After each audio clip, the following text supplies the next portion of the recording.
तो स्वागत है आपका पाठशाला में। आज हम देखने वाले हैं energy of an electron in Bohr's model.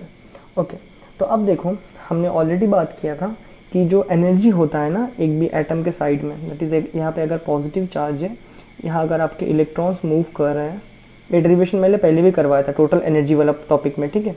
यहाँ अगर इलेक्ट्रॉन मूव करता है तो हमारे पास एनर्जी कितना निकल के आया था, याद करो।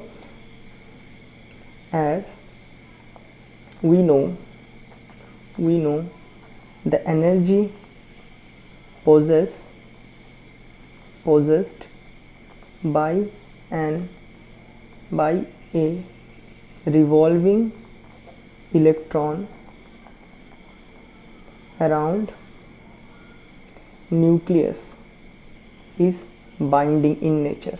Binding that is negative energy है, उसको बांध के रखता है। उधार का ज़िंदगी है, कोई अगर उधारी में रहेगा तो उसको थोड़ी ना जाने देगा, कोई उसको पकड़ के रखेगा, घर का काम करवाएगा। उधार का ज़िंदगी है उसका।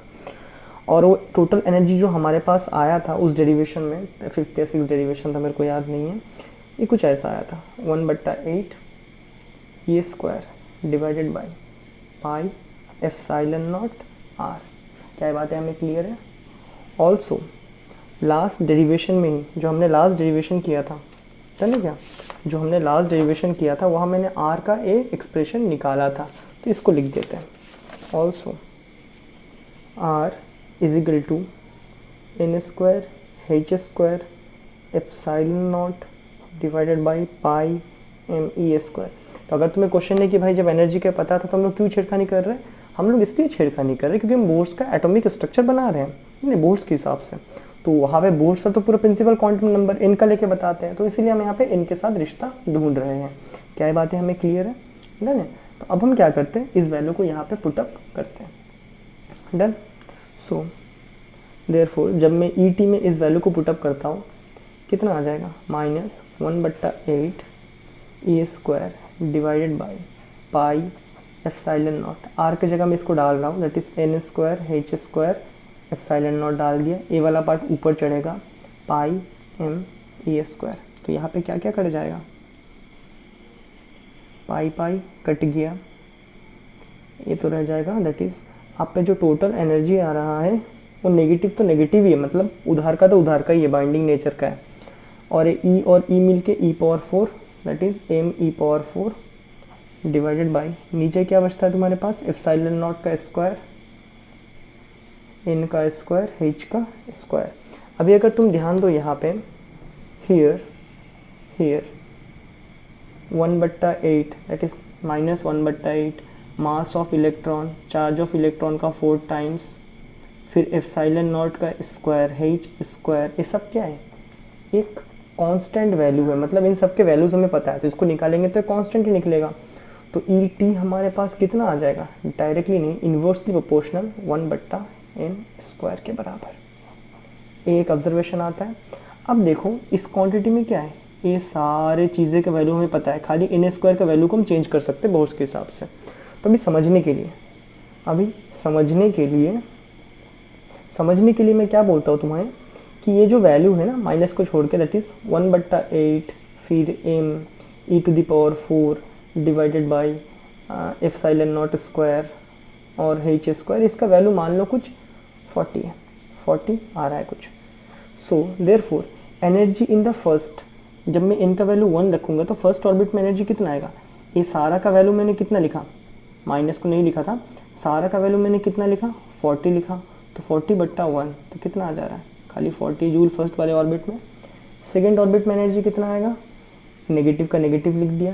ये पूरा क्वांटिटी का वैल्यू मैंने कितना माना समझने के लिए, 40 माना बाई 2 -20 जूल। थर्ड वाले ऑर्बिट में कितना आ रहा है, ओके सॉरी स्क्वायर टर्म पे, तो 2 का स्क्वायर 4 बनेगा, ठीक है, यहाँ 2 का स्क्वायर लगेगा ना, सॉरी 2 का स्क्वायर 4, तो बनेगा कितना, 10 जूल बना खाली। थर्ड वाले में -40 लिखा, इनका जगह मैं 3 लिखूँगा, 3 का स्क्वायर करूँगा तो -40/3 3 = 9, तो कितना आएगा, 4 जूल के आसपास, 4 पॉइंट समथिंग आएगा। तो मैं यहाँ तुम्हें क्या समझाना चाहता हूँ कि एनर्जी में ड्रॉप देख रहे हो, ये जो हम ड्राइंग को कंटिन्यू कर रहे थे, तो यहाँ पे एनर्जी कितना था, यहाँ पे मान लो कि बस 40 जूल था, कुछ मान लो यहाँ पे एनर्जी क्या था, यहाँ इस पॉइंट पे एनर्जी क्या था, इस पॉइंट पे एनर्जी काफ़ी ज़्यादा था, डन है क्या, एनर्जी यहाँ काफ़ी ज़्यादा था। इस पॉइंट पे एनर्जी क्या था, इस पॉइंट पे सेकेंड ऑर्बिट जाते ही एनर्जी कितना कम हो गया, और थर्ड में जाने के बाद एनर्जी तो और कम हो गया।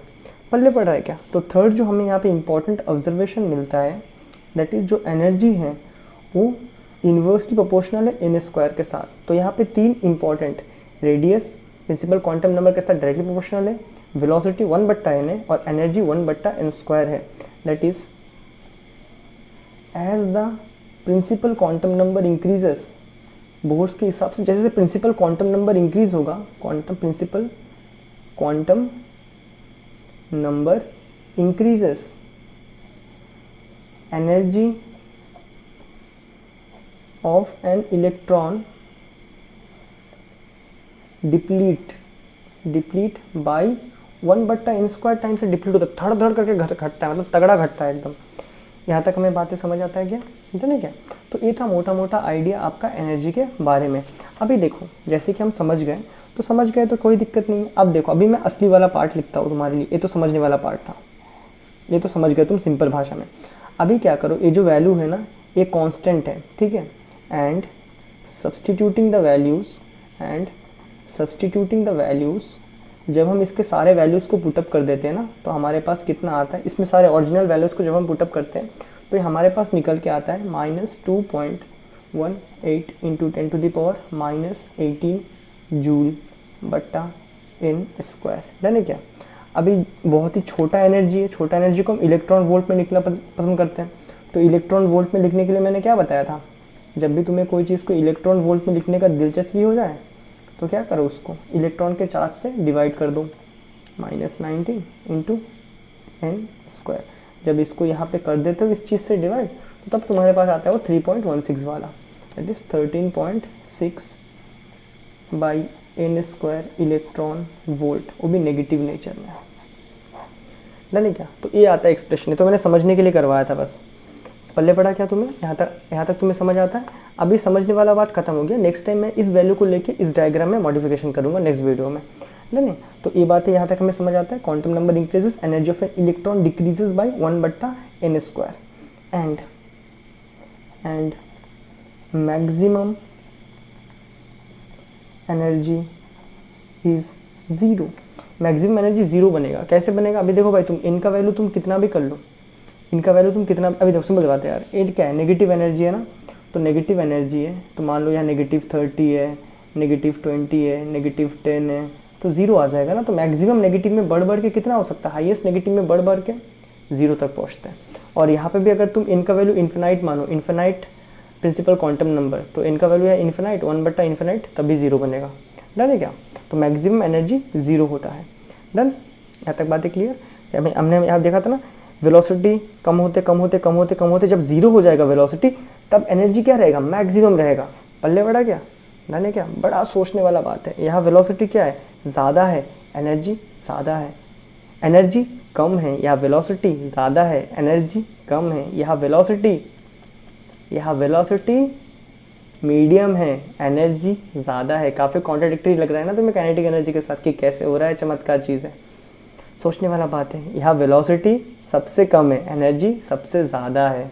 कौन सा एनर्जी भाई, बाइंडिंग एनर्जी। ये सारा पोटेंशियल एनर्जी को बात करता है, बाइंड करके रखा है। डन है, काइनेटिक एनर्जी की बात नहीं कर रहे, पोटेंशियल एनर्जी की बात कर रहे हैं। बाइंडिंग नेचर है वो। Okay, well and good. तो यहाँ तक ये बातें समझ आता है। जब इसका वेलोसिटी ज़्यादा रहता है तब इस ऑर्बिट में इसका एनर्जी कम रहता है, सबसे कम होता है, 13.6 होता है। ओके, सो अभी हम लोग जाने वाले हैं नेक्स्ट वीडियो में, जहाँ पे हम बात करेंगे एनर्जी लेवल्स की। तो तब तक के लिए गुड बाय। और इस डायग्राम को और भी बहुत बढ़िया बना लेंगे तब।